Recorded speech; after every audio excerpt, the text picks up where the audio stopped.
اعوذ باللہ من الشیطان الرجیم بسم اللہ الرحمن الرحیم رب اشرح لی صدری ویسر لی امری واحلل عقدۃ من لسانی یفقہوا قولی واجعل لی وزیرا من اہلی اللہم صلی علی محمد وآل محمد وبارک وسلم تسلیما۔ ہم 19واں پارہ پڑھ رہے تھے سورہ شعراء، آیت نمبر 105 سے شروع کرتے ہیں۔ بسم اللہ الرحمن الرحیم۔ نوح کی قوم نے بھی پیغمبروں کی تکذیب کی، یعنی ان کو جھٹلایا، جب ان کی برادری کے نوح نے ان سے کہا کیا تم اپنا بچاؤ نہیں کرتے ہو؟ میں تمہارے لیے ایک امانت دار رسول ہوں، لہٰذا تم اللہ سے ڈرو اور میری اطاعت کرو، اور اس کام پر میں تم سے کوئی اجر نہیں مانگتا، میرا اجر تو صرف رب العالمین پر ہے، لہٰذا تم اللہ سے ڈرو اور میری اطاعت کرو۔ انہوں نے کہا ہم تم پر کیسے ایمان لے آئیں جبکہ ادنا درجے کے لوگ تمہارے پیروکار ہیں۔ رسول اللہ صلی اللہ علیہ وآلہ وسلم سے بھی یہی کہا جاتا تھا نا کہ یہ بہت ہی کم حیثیت لوگ جو ہے وہ آپ کے پاس بیٹھے ہوتے ہیں، تو ہم پھر کس طرح سے آئیں؟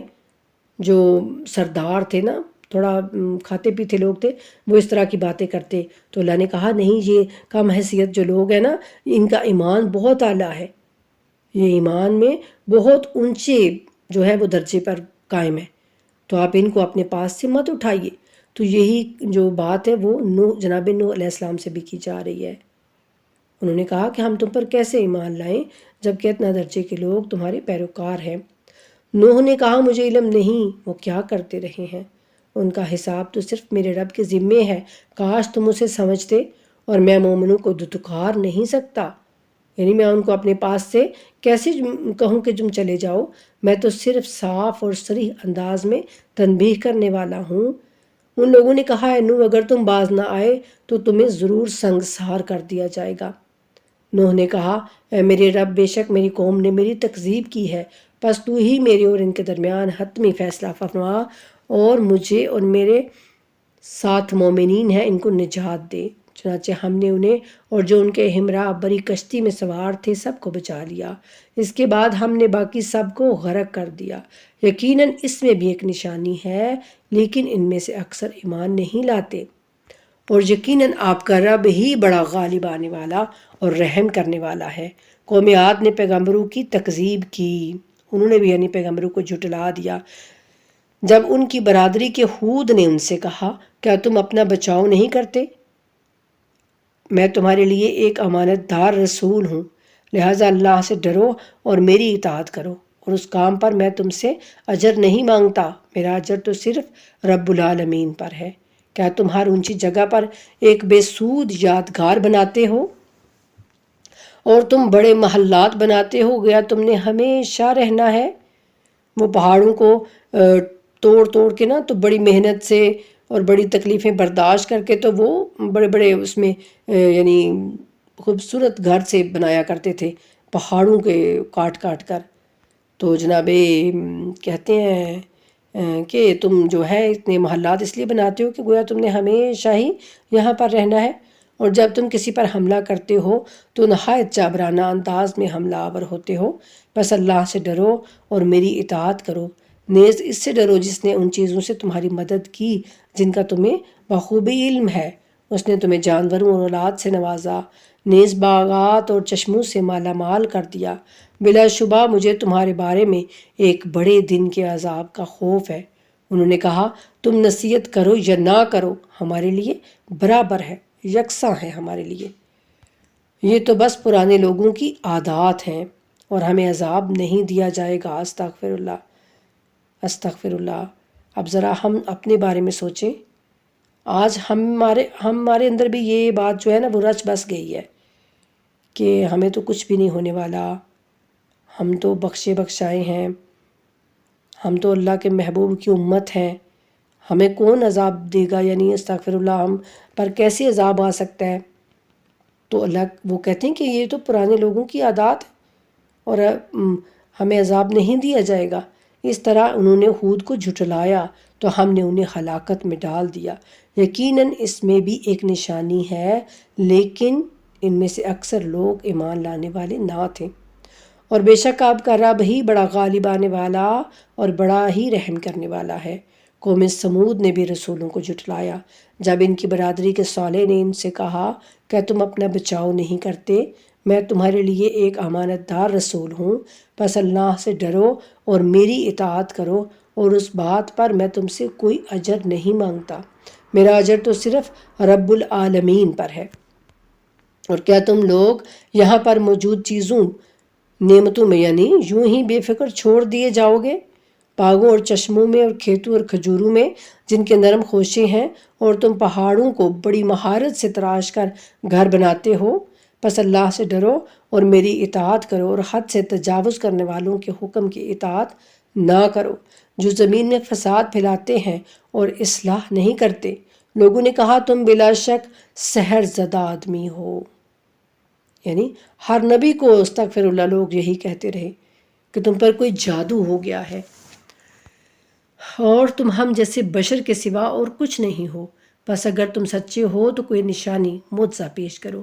صالح نے کہا کہ یہ ایک اونٹنی ہے، ایک مقررہ دن اس کے پانی پینے کی باری ہوگی اور ایک مقررہ دن تمہارے پانی پینے کی باری ہوگی، اور اسے بری نیت سے نہ چھونا ورنہ ایک بڑی ہولناک دن کا عذاب تمہیں گرفت میں لے لے گا۔ یعنی اس کو مت مارنا، بری نیت سے اس کو مت چھونا۔ تو انہوں نے کیا کیا؟ انہوں نے اونٹنے کی کونچیں کاٹ ڈالیں۔ یہ جو پاؤں ہوتا ہے نا، پاؤں کے پیچھے جو یعنی کہ ہوتی ہیں، اس چیز کو انہوں نے کاٹ دیا، اونٹنی کے جو پاؤں تھے۔ تو پھر یعنی انسان جانور جو ہے وہ بیچارہ اگر نہ چل پھر سکتا ہو تو پھر وہ ظاہر ہے آہستہ آہستہ مر جاتا ہے نا، تو پھر وہ اونٹنی جو ہے وہ مر گئی۔ تو یہ ان پر پھر اس وجہ سے پھر ان پر اللہ سبحانہ تعالیٰ نے عذاب نازل کیا۔ چنانچہ عذاب نے انہیں گرفت میں لے لیا۔ یقیناً اس میں ایک نشانی ہے، لیکن ان میں سے اکثر ایمان نہیں لاتے، اور بے شک آپ کا رب ہی بڑا غالب آنے والا اور رحم کرنے والا ہے۔ قوم لوط نے بھی رسولوں کی تکذیب کی جب ان کی برادری کے لوط نے ان سے کہا کیا تم اپنا بچاؤ نہیں کرتے؟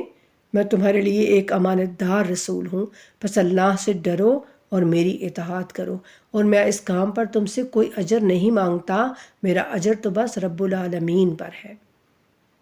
کیا ساری دنیا میں سے تم شہوت رانی کے لیے ہی مردوں کے پاس جاتے ہو، اور تمہارے رب نے جو بیویاں تمہارے لیے حل کی ہیں انہیں چھوڑ دیتے ہو؟ بلکہ تم تو حد سے تجاوز کرنے والی قوم ہو۔ وہ کہنے لگے اے لوط، اگر تم باز نہ آئے تو تجھے بھی ضرور نکال دیا جائے گا۔ لوط نے کہا میں تمہارے اس کردار کے سخت دشمنوں میں سے ہوں، یعنی جو تم نے یہ جو کردار اپنا بنا لیا ہے نا، تو میں تمہارے اس کردار کا سخت دشمن ہوں۔ میرے رب مجھے اور میرے گھر والوں کو اور ان کے برے کردار سے نجات عطا فرما۔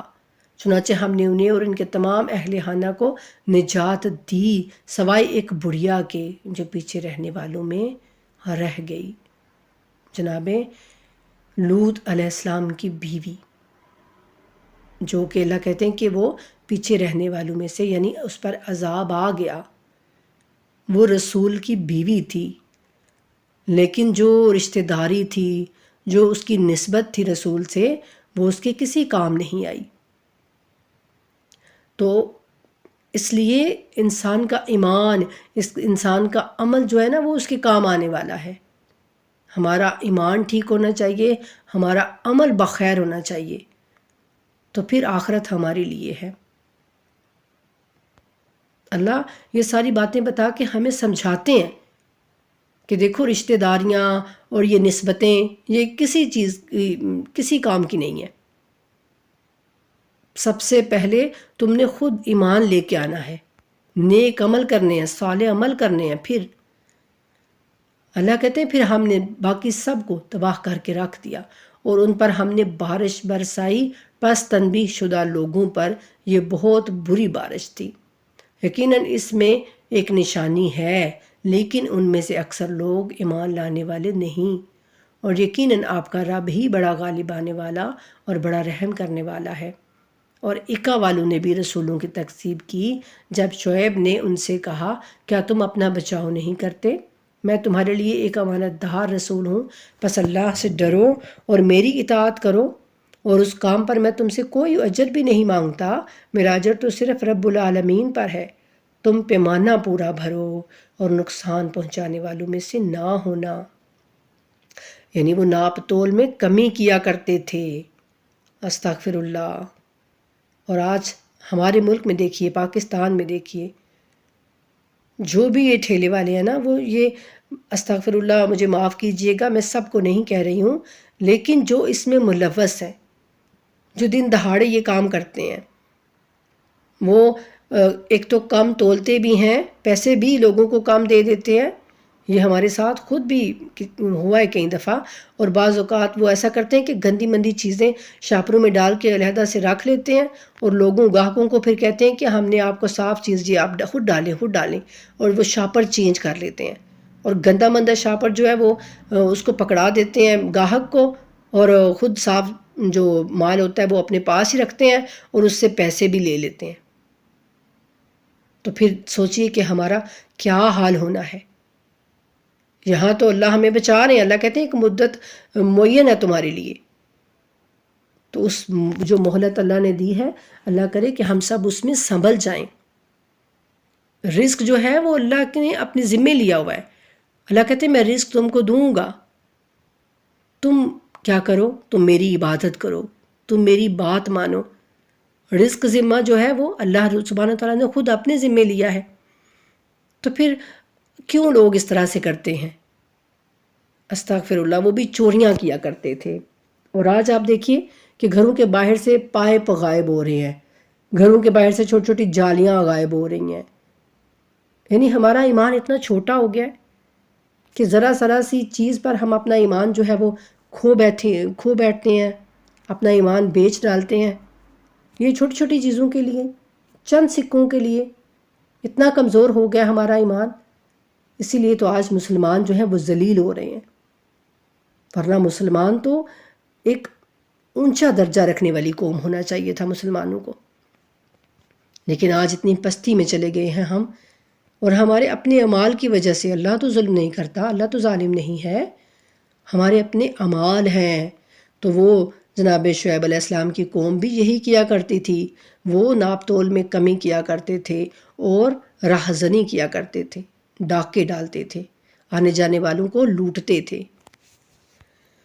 تو جناب شعیب نے ان کو منع کیا اور کہا کہ سیدھی ترازو سے تولا کرو، اور لوگوں کو ان کی چیزیں کم کر کے نہ دیا کرو، اور زمین میں فساد مت پھیلاتے پھرو، اور اللہ سے ڈرو جس نے تمہیں اور گزشتہ نسلوں کو پیدا کیا ہے۔ انہوں نے کہا تم تو بس سحر زدہ ہو۔ استغفر اللہ۔ ہر نبی کو یہی جواب ملتا، اور تم تو بس ہم جیسے انسان ہو، نیز ہمارا خیال ہے کہ تم جھوٹے ہو۔ استغفر اللہ۔ پس تم سچے ہو تو آسمان کا کوئی ٹکڑا ہم پر گرا دو۔ شعیب نے کہا میرا رب تمہارے اعمال سے خوب واقف ہے۔ انہوں نے شعیب کو جھٹلا ہی دیا، چنانچہ صائبان والے دن کے عذاب نے انہیں گرفت میں لے لیا۔ بے شک وہ بہت بڑے ہولناک دن کا عذاب تھا۔ اس میں یقیناً ایک نشانی ہے، لیکن ان میں سے اکثر ایمان لانے والے نہیں ہیں۔ اللہ یہ ساری باتیں، یہ سارے پرانے جو قصے ہیں نا، وہ اللہ ہم کو یوں ہی نہیں سناتے، اس میں اللہ کا ایک مقصد ہے۔ اللہ سبحانہ تعالیٰ ہمیں بتانا چاہتے ہیں کہ دیکھو وہ یہ کام کرتے تھے تو ان پر میرا عذاب آ گیا، تو اب تم یہ کام مت کرنا۔ لیکن افسوس کے ساتھ کہ ہر جو پچھلے زمانوں میں، پچھلے انبیاء کی امتوں میں جو برائیاں تھیں نا، وہ آج ہم میں وہ ساری برائیاں آج مسلمانوں میں موجود ہیں۔ اللہ ہم سب کو معاف کر دے، اور یقیناً آپ کا رب ہی بڑا غالب آنے والا اور بڑا رحم کرنے والا ہے۔ اور بے شک یہ قرآن رب العالمین کا نازل کیا ہوا ہے، جسے روح الامین نے اتارا ہے آپ کے قلب پر، تاکہ آپ تنبیہ کرنے والوں میں سے ہو جائیں۔ سبحان اللہ، سبحان اللہ۔ اللہ کہتے ہیں کہ اسے روح الامین لے کے آئے ہیں، اور انہوں نے آپ کے قلب پر اتارا ہے، آپ کے دل پر اتارا ہے۔ سبحان اللہ، کس قدر مضبوط دل ہے، کس قدر مستحکم دل ہے وہ، کس قدر پاک دل ہے وہ کہ جس پر قرآن اتارا گیا۔ اللہ کہتے ہیں نا کہ اگر اس قرآن کو ہم پہاڑوں پر اتارتے، پہاڑوں پہ نازل کرتے، تو پہاڑ ریزہ ریزہ ہو جاتے۔ تو پھر سوچئے کہ وہ قلب جو ہے وہ کتنا بہادر اور کتنا مستحکم ہے، کس کے ساتھ؟ اپنے رب کے یقین کے ساتھ، اپنے رب پر توکل کے ساتھ۔ اللہ کہتے ہیں کہ اس لیے آپ پر اتارا تھا کہ آپ ان کو تنبیہ کرنے، آپ ان کو ڈرائیں، اور یہ صاف عربی زبان میں اتارا اللہ نے، کیونکہ ان کی زبان عربی تھی، تاکہ ان کو سمجھ آئے۔ تو پھر آج ہمارے لیے کیا ہے کہ بس ہم عربی کو پڑھ پڑھ کے ثواب حاصل کرتے نہیں؟ عربی پڑھنا بہت اچھی بات ہے، خوبصورت آواز میں پڑھنا بہت اچھی بات ہے، اس کو حفظ کرنا اچھی بات ہے، لیکن جو اللہ سبحانہ تعالیٰ نے سب سے مین وجہ، سب سے بڑی جو ایک چیز وہ یہ کہ اس کو سمجھیں اور پھر اس پر عمل کریں، یہ جو بات ہے نا، یہ اس کے لیے قرآن کریم نازل ہوا نا۔ اللہ کہتے ہیں نا کہ اسی لیے ہم نے اس کو صاف عربی زبان میں اتارا، اور اس قرآن کا ذکر انبیاء ما سلف کی کتب میں بھی ہے، یعنی جو پرانی کتابیں ہیں نا، توریت، زبور، انجیل، ان میں بھی اللہ کہتے ہیں کہ آپ اس قرآن کا ذکر پائیں گے۔ اور کیا یہ قرآن ان کے لیے ایک نشانی، معجزہ نہیں ہے؟ یہ جو معجزہ کی رٹ لگائے بیٹھے ہیں، کیا یہ قرآن ان کے لیے معجزہ نہیں ہے؟ کہ اس بات کو بنی اسرائیل کے علماء جانتے ہیں، یعنی جن کے پاس توریت ہے، جن کے پاس انجیل ہے، وہ جانتے ہیں اس میں قرآن کا ذکر ہے، اس میں رسول اللہ کا ذکر ہے۔ اور اگر ہم اس قرآن کو کسی غیر عربی پر نازل کرتے اور وہ اسے پڑھ کر انہیں سنا دیتا، تب بھی یہ اس پر ایمان نہ لاتے۔ اس طرح کے دلائل دے کر ہم نے اس قرآن کو ان مجرموں کے دلوں میں سے گزارا ہے، پھر بھی وہ اس پر ایمان نہیں لائیں گے جب تک دردناک عذاب دیکھ نہ لیں۔ پس یہ عذاب ناگہاں اور بے خبری میں ان پر واقع ہوگا، تو وہ کہیں گے کہ ہمیں مہلت مل سکے گی، یعنی جب عذاب آ جائے گا نا، تو فرعون کی طرح پھر وہ کہیں گے کہ کیا ہمیں مہلت مل سکے گی؟ کیا یہ لوگ ہمارے عذاب کے لیے عجلت کر رہے ہیں، یعنی ابھی یہ جلد بازی کر رہے ہیں عذاب کے لیے کہ جلدی آ جائے؟ جو آپ کہہ رہے ہیں عذاب آئے گا تو کب آئے گا؟ تو مجھے بتلاؤ کہ اگر ہم انہیں برسوں سامان زندگی دیتے رہیں، پھر ان پر وہ عذاب آ جائے جس کا ان کے ساتھ وعدہ ہوا تھا، تو وہ سامان زندگی ان کے کسی کام نہ آئے گا جو انہیں دیا گیا تھا۔ اور ہم نے کسی بستی کو ہلاک نہیں کیا مگر یہ کہ اس بستی کو تنبیہ کرنے والے تھے، یعنی ہم نے اس بستی میں ڈرانے والے، نصیحت کرنے والے بھیجے تھے اور یاد دہانی کے لیے، اور ہم کبھی بھی ظالم نہ تھے۔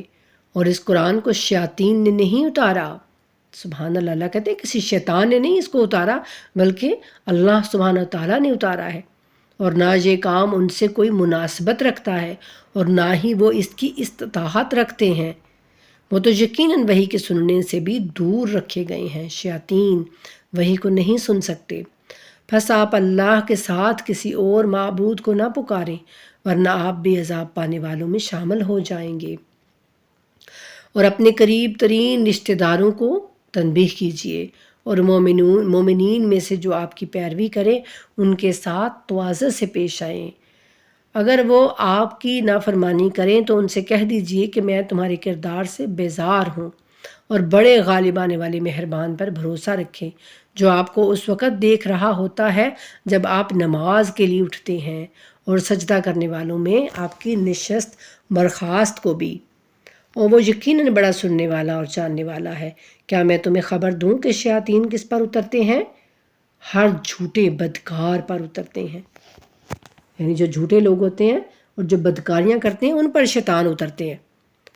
وہ کان لگائے رکھتے ہیں اور ان میں سے اکثر جھوٹے ہیں، اور شاعروں کی پیروی تو گمراہ لوگ کرتے ہیں۔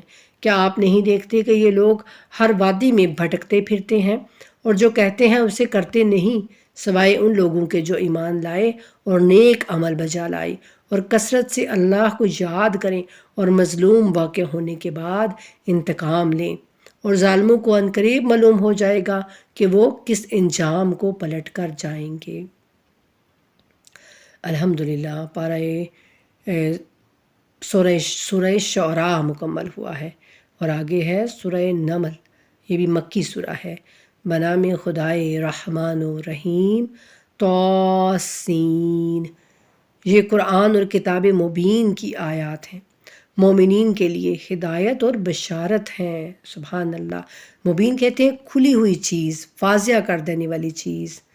اللہ کہتے ہیں یہ قرآن جو ہے نا، یہ ایک کتاب ہے ایسی کہ تمہارے لیے کھلی ہوئی آیات لے کے آیا ہے، تمہیں واضح آیات تمہارے لیے سامنے لے کے آیا ہے، جو کہ مومنین کے لیے ہدایت بھی ہیں اور خوشخبری بھی دیتی ہیں مومنین کو۔ جو مومنین کون ہیں؟ آگے اللہ ان کی صفات بتا رہے ہیں، جو نماز قائم کرتے ہیں اور زکوٰۃ دیتے ہیں اور آخرت پر یعنی قیامت کے دن پر یقین رکھتے ہیں۔ جو لوگ آخرت پر ایمان نہیں رکھتے، یقیناً ان کے لیے ہم نے ان کے افعال خوشنما بنا دیے ہیں، ان کے کام یعنی ان کو اچھے لگتے ہیں دنیا میں، بس وہ سرگرداں پھرتے رہتے ہیں۔ یہ وہ لوگ ہیں جن کے لیے بڑا عذاب ہے اور آخرت میں یہی سب سے زیادہ خسارے میں ہوں گے۔ اور اے رسول صلی اللہ علیہ وآلہ وسلم، یہ قرآن آپ کو یقیناً ایک حکیم دانا کی طرف سے دیا جا رہا ہے۔ اس وقت کا ذکر کرو جب موسیٰ نے اپنے گھر والوں سے کہا کہ میں نے ایک آگ دیکھی ہے، میں جلد ہی اس میں سے کوئی خبر لے کر تمہارے پاس آتا ہوں یا انگارہ سلگا کر تمہارے پاس لاتا ہوں تاکہ تم تاپو۔ جب موسیٰ آگ کے پاس پہنچے تو ندا دی گئی، بابرکت ہو وہ جس کا جلوہ آگ کے اندر ہے، سبحان اللہ، اور بابرکت ہو وہ جو اس کے پاس ہے، اور پاکیزہ ہے سارے جہان کا رب اللہ۔ سبحان اللہ، کس قدر خوشنما اور کس قدر خوبصورت وہ لمحے ہوں گے نا جب اللہ سبحانہ وتعالیٰ نے جناب موسیٰ سے کلام کیا ہوگا۔ اور آواز ہے کہ موسیٰ یقیناً میں ہی غالب آنے والا اور حکمت والا اللہ ہوں، اور آپ اپنا عصا پھینک دیں۔ جب موسیٰ نے دیکھا کہ عصا سام کی طرح جنبش میں آ گیا ہے تو وہ پیٹھ پھیر کر پلٹے اور پیچھے مڑ کر بھی نہ دیکھا، یعنی جناب موسیٰ کو ایک خوف سا محسوس ہوا۔ تو ندا آئی، اے موسیٰ ڈریے نہیں، بے شک میرے حضور مرسلین ڈرا نہیں کرتے، یعنی میرے حضور میں رسول جو ہیں وہ ڈرا نہیں کرتے۔ البتہ جس نے ظلم کا ارتکاب کیا ہو پھر برائی کے بعد اسے نیکی میں بدل دیا ہو تو یقیناً میں بڑا بخشنے والا اور رحم کرنے والا ہوں۔ یعنی اگر کسی سے ظلم بھی ہو گیا ہو، کوئی گناہ بھی ہو گیا ہے نا، تو پھر اس نے اس برائی کو نیکی سے بدل دیا، سبحان اللہ، یعنی اس نے نیکیاں زیادہ کر لیں تو اللہ کہتے ہیں میں اس کی برائی کو پھر نیکی سے بدل دیتا ہوں۔ اور اپنا ہاتھ تو اپنے گریبان میں ڈالیے، بغیر کسی عیب کے چمکتا ہوا نکلے گا۔ یہ ان 9 نشانیوں میں سے ہے جنہیں لے کر فرعون اور اس کی قوم کی طرف آپ کو جانا ہے، بے شک وہ بڑے فاسق لوگ ہیں۔ جب ہماری نشانیاں نمایاں ہو کر ان کے پاس آئیں تو انہوں نے کہا یہ تو صریح جادو ہے۔ وہ ان نشانیوں کے منکر ہوئے، حالانکہ ان کے دلوں کو یقین آ گیا تھا۔ سبحان اللہ، اللہ ہی تو جانتے ہیں دلوں کے حال کو۔ اللہ کہتے ہیں یعنی ان کے دل جو ہے وہ اس بات پر یقین ان کو آ گیا تھا کہ موسیٰ اللہ کا رسول ہیں، لیکن جو ان کے اندر ایک انسان نے اپنے اندر ایک بنایا ہوتا ہے نا اپنے ارد گرد کہ نہیں میں سب سے بڑا ہوں، تکبر، غرور، وہ اس کو کسی طرف لگنے نہیں دیتا۔ اللہ کہتے ہیں ان کے دل کو یقین آ گیا تھا، ایسا انہوں نے ظلم اور غرور کی وجہ سے کیا، پس اب دیکھ لو کہ ان مفسدوں کا کیا انجام ہوا۔ اور بے شک ہم نے داؤد اور سلیمان کو علم دیا اور ان دونوں نے کہا کہ ثنا کامل ہے اس اللہ کے لیے جس نے ہمیں اپنے بہت سے مومن بندوں پر فضیلت عنایت فرمائی ہے، سبحان اللہ۔ اور سلیمان داؤد کے وارث بنے اور بولے اے لوگو ہمیں پرندوں کی بولی کی تعلیم دی گئی ہے، یعنی پرندوں کی بولیاں بھی ان کو سمجھ آتی تھیں، اور ہمیں سب طرح کی چیزیں عنایت ہوئی ہیں، بے شک یہ تو ایک نمایاں فضل ہے۔ اور سلیمان علیہ السلام کے لیے جنوں اور انسانوں اور پرندوں کے لشکر جمع کیے گئے اور ان کی جماعت بندی کی جاتی تھی، یعنی کہ جن بھی، انسان بھی، پرندے بھی، ہر چیز جو ہے وہ آپ کے لشکروں میں شامل ہوتی تھی۔ یہاں تک کہ جب وہ چونٹیوں کی وادی میں پہنچے تو ایک چونٹی نے کہا کہ اے چونٹیوں اپنے اپنے گھروں میں گھس جاؤ۔ نمل، اس سورہ کا نام نمل ہے نا، نمل چونٹی کو ہی کہا جاتا ہے۔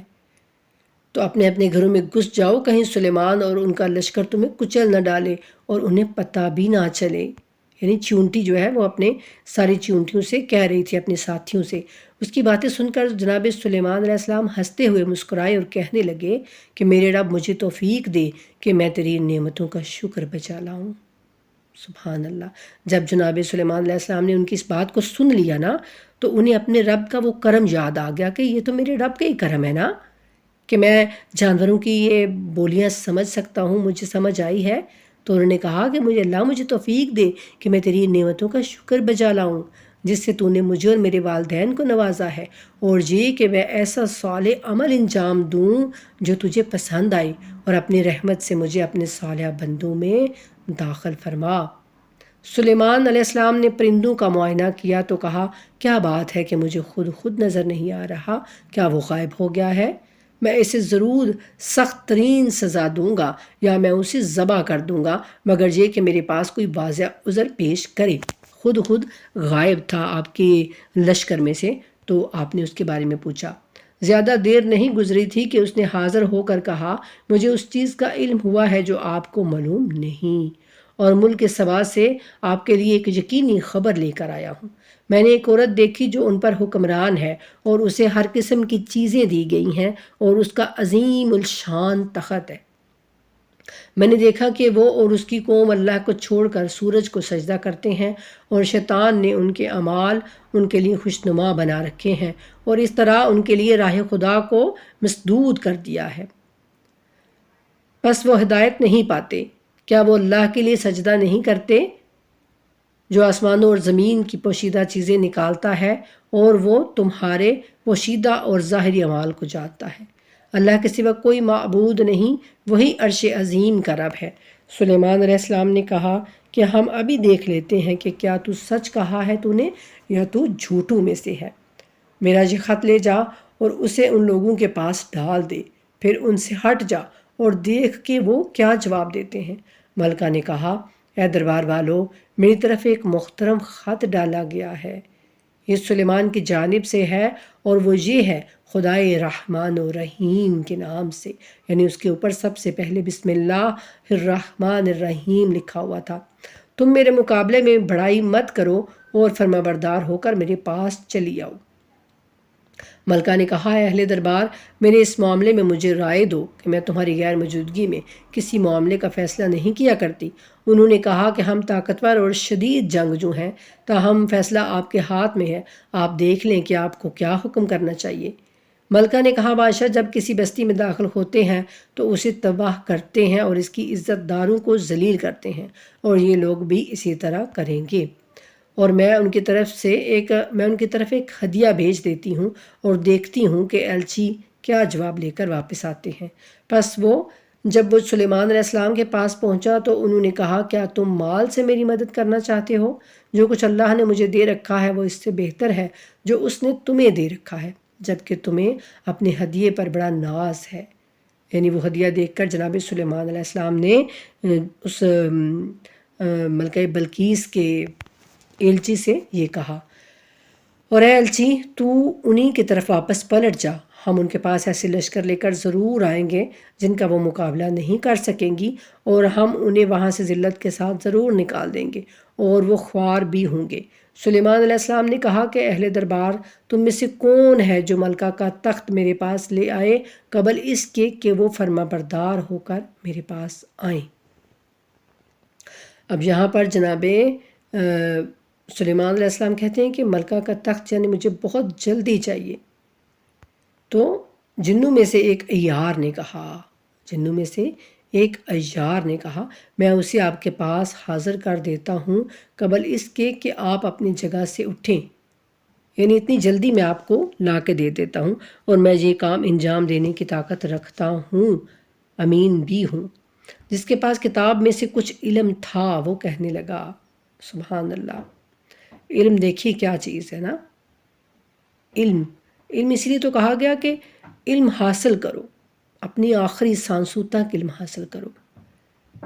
تو جس کے پاس کتاب کا کچھ علم تھا وہ کہنے لگا، میں آپ کی پلک جھپکنے سے پہلے اسے آپ کے پاس حاضر کر دیتا ہوں۔ کس کے پاس؟ جناب سلیمان علیہ السلام کے پاس۔ جناب سلیمان علیہ السلام کون ہیں؟ اللہ کے نبی ہیں، اللہ کے رسول ہیں، اور ان کی حکومت ہے تمام جنوں پر، انسانوں پر، جانوروں پر، پرندوں پر، درندوں پر، ہر چیز پر، یعنی آپ کی حکومت ہے۔ تو انہوں نے یہ سوال کیا ہے اور ان کو جواب کون دے رہا ہے؟ جس کے پاس کتاب کا کچھ علم ہے، جس کے پاس کتاب کا کچھ علم ہے۔ یہ کہتے ہیں کہ یہ آصف بن برزخیہ ان کا نام تھا، آصف بن برزخیہ۔ تو یہ آپ کے جو ہیں وہ وزیر تھے یا پھر کوئی بہت اعلیٰ عہدے پر یعنی فائز تھے آپ کے دربار میں، تو انہوں نے یہ کام پھر کیا تھا۔ تو انہوں نے کہا کہ میں آپ کی پلک جھپکنے یعنی ہم جب آنکھ یعنی جو ہم جھپکتے ہیں تو کتنا ٹائم لگتا ہے، تو انہوں نے کہا کہ آپ کے پاس حاضر کر دیتا ہوں آپ کی آنکھ جھپکنے سے پہلے۔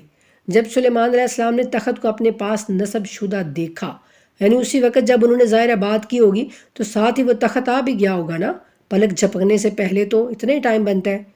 تو جب جناب سلیمان علیہ السلام نے اس کو اپنے پاس دیکھا نا تو فوراً کہا کہ یہ میرے رب کا فضل ہے، ھذا من فضل ربی، تاکہ وہ مجھے آزمائے، یعنی اللہ دیکھنا چاہتا ہے، مجھے آزمائش میں ڈال رہا ہے کہ میں شکر کرتا ہوں یا کفر، یعنی میں اکڑ جاتا ہوں یا میں اس کے سامنے شکر کرتا ہوں۔ اور جو کوئی شکر کرتا ہے وہ خود اپنے فائدے کے لیے شکر کرتا ہے، اور جو نہ شکری کرتا ہے تو میرا رب یقیناً بے نیاز اور صاحب کرم ہے۔ سلیمان علیہ السلام نے کہا ملکہ کے تخت کو اس کے لیے انجانہ بنا دو، یعنی کچھ ایسا تھوڑی سی چینجنگ کر دو کہ اس کو دیکھیں کہ اس کو پتہ چلتا ہے یا نہیں۔ ہم دیکھیں گے کیا وہ شناخت کر لیتی ہیں یا شناخت نہ کرنے والوں میں سے ہوتی ہیں، یعنی ان کی عقل کی جانچ کریں گے ہم۔ جب ملکہ حاضر ہوئی تو اس سے کہا گیا کہ آپ کا تخت ایسا ہی ہے؟ ملکہ نے کہا گویا یہ تو وہی ہے، یعنی اس نے پہچان لیا، اس نے کہا کہ یہ تو بالکل یعنی میرے ہی تخت جیسا ہے، ہمیں اس سے پہلے معلوم ہو چکا ہے اور ہم فرمانبردار ہو چکے ہیں۔ یعنی اس نے کہا کہ میں ایمان لا چکی ہوں، مجھے یعنی پتہ چل چکا ہے کہ آپ اللہ کے رسول ہیں۔ اور سلیمان علیہ السلام نے اسے غیر اللہ کی پرستش سے روک دیا کیونکہ پہلے وہ کافروں میں سے تھی۔ ملکہ سے کہا گیا کہ محل میں داخل ہو جائیے۔ جب اس نے محل کو دیکھا تو خیال کیا کہ وہاں گہرا پانی ہے، اور اس نے اپنی پنڈلیاں کھول دیں، یعنی اپنا جو پانچے ہیں اپنے شلوار کے وہ تھوڑے سے اوپر کر لیے۔ سلیمان نے کہا یہ شیشے سے مرصع محل ہے، یعنی شیشے جیسا ہے، شیشہ نہیں ہے، یعنی کہ شیشے کے نیچے پانی تھا اور اس میں مچھلیاں تھیں، تو اس کو ایسا لگا کہ شاید پانی ہے۔ ملکہ نے کہا میرے رب، میں نے اپنے نفس پر ظلم کیا اور اب میں سلیمان کے ساتھ رب العالمین اللہ پر ایمان لاتی ہوں۔ اور ہم نے قوم سمود کی طرف ان کی برادری کے صالح کو یہ پیغام دے کر بھیجا کہ اللہ کی عبادت کرو، تو وہ دو فریق بن کر جھگڑنے لگے۔ صالح علیہ السلام نے کہا اے میری قوم، نیکی سے پہلے برائی کے لیے کیوں عجلت کرتے ہو؟ یعنی تم اللہ کے ساتھ نیکیاں کرو اور جنت کما لو، تم کیوں کہتے ہو کہ عذاب جلدی آ جائے؟ تم اللہ سے معافی کیوں طلب نہیں کرتے تاکہ تم پر رحم کیا جائے؟ وہ کہنے لگے تم اور تمہارے ساتھی ہمارے لیے بدشگونی کا سبب ہیں۔ استغفر اللہ۔ صالح علیہ السلام نے کہا کہ تمہاری بدشگونی اللہ کے پاس ہے، بلکہ تم لوگ آزمائے جا رہے ہو۔ اور اس شہر میں 9 دھڑے باز تھے جو زمین میں فساد برپا کرتے تھے اور اصلاح کا کوئی کام نہیں کرتے تھے۔ انہوں نے کہا آپس میں اللہ کی قسم کھاؤ کہ ہم رات کے وقت صالح اور ان کے گھر والوں پر ضرور شب خون ماریں گے، پھر ان کے وارث سے یہی کہیں گے کہ ہم ان کے گھر والوں کی ہلاکت کے موقع پر موجود ہی نہ تھے اور ہم سچے ہیں۔ اور انہوں نے مکارانہ چال چلی تو ہم نے ایسی حکیمانہ تدبیریں کی کہ انہیں خبر تک نہ ہوئی۔ اللہ کہتا ہے وہ مکار بنے تو ہم نے حکمت کے ساتھ تدبیر کی، پس دیکھ لو ان کی مکاری کا کیا انجام ہوا۔ ہم نے انہیں اور ان کی پوری قوم کو نابود کر دیا، ختم کر دیا، پس ان کے یہ گھر ان کے ظلم کے نتیجے میں ویران پڑے ہیں۔ اس میں علم رکھنے والوں کے لیے ایک نشانی ہے، اور ہم نے ایمان والوں کو نجات دی اور وہی تقوی والے تھے۔ اور لوط کا وہ وقت یاد کرو جب انہوں نے اپنی قوم سے کہا کیا تم بدکاری کا ارتکاب کرتے ہو حالانکہ تم دیکھ رہے ہوتے ہو؟ کیا تم عورتوں کو چھوڑ کر شہوت پرستی کے لیے مردوں کا رخ کرتے ہو؟ بلکہ تم تو جاہل قوم ہو۔ تو ان کی قوم کا بس یہی جواب تھا کہ وہ کہیں لوط کے گھر والوں کو اپنی بستی سے نکال دو، یہ لوگ بڑے پاک باز بنتے ہیں۔ تو ہم نے لوط اور ان کے گھر والوں کو بچا لیا سوائے لوط کی بیوی کے۔ استغفر اللہ۔ وہی لوط کی بیوی جو پیچھے رہ جانے والوں میں تھی۔ ہم نے اس کا مقدر یہ بنایا تھا کہ وہ پیچھے رہ جائے۔ مقدر یہ بنایا تھا، اس کا کیا مطلب؟ ہم سمجھیں کہ اللہ سبحانہ تعالیٰ نے خود اس کے مقدر میں یہ لکھ دیا تھا، نہیں، بلکہ اللہ سبحانہ تعالیٰ انسان کو جانتے ہیں، انسان کے اندر اس کی خصلت کو پہچانتے ہیں، تو جو اس کی اندر خصلت ہوتی ہے نا، اس کے اندر ایمان یا پھر شرک جو ہوتا ہے نا، وہی اس کا مقدر بنتا ہے۔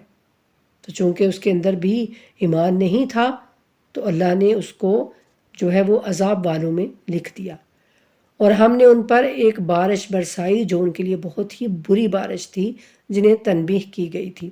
کہہ دیجئے کہ ثناء کامل ہے اللہ کے لیے، اور سلام ہو اس کے برگزیدہ بندوں پر۔ کیا اللہ بہتر ہے یا وہ جنہیں یہ شریک ٹھہراتے ہیں؟ وما علینا الا البلاغ المبین۔